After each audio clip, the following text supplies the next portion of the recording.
ગુણાસ્વામીની વાતો પ્રકરણ બીજું વાત 118મી સ્વામિનારાયણ હરે સ્વામીએ વાત કરી. મહારાજ કહેતા છે કે હરિભગત કોઈ રીતે સુખિયા થતા નથી. તે જો રૂપિયા આપીએ તો દર્શન કરવા નવરા થતા નથી, અને ગરીબ રાખીએ તો કહેશે ભાતું ન મળે, શું દર્શને જઈએ.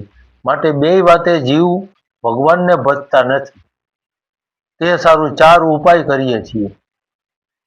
તે સામ જે વાતું કરીએ છીએ, દામ જે ભગવાન આપીએ છીએ, ભેદ એ સર્વે ખોટું કહીએ છીએ, આ જગત ખોટું છે એમ, અને દંડ જે જમપુરીના દુઃખ દેખાડીએ છીએ એમ કરીએ છીએ. 119મી વાત. સત્સંગમાં કેટલા મુક્ત છે, તેમાં કેટલાક ભેદ છે.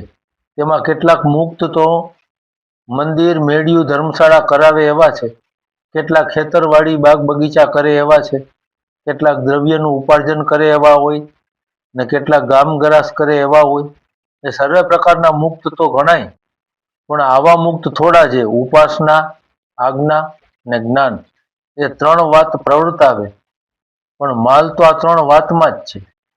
અને ધર્મ અને વૈરાગ તો તેના પેટામાં આવી જાય. ને બીજું પણ ઉપાર્જન એ 3 વાતનું મુખ્યપણું રાખે તો સહેજે થાય, પણ તે પ્રવર્તાવે એવા મુક્ત થોડા, પણ માલ તો આમાં જ એમાં જ છે. ને આ વાત વારે વારે વિચારીને નિર્ધાર કર્યો છે તે કહ્યો. સહજાનંદ સ્વામી મહારાજની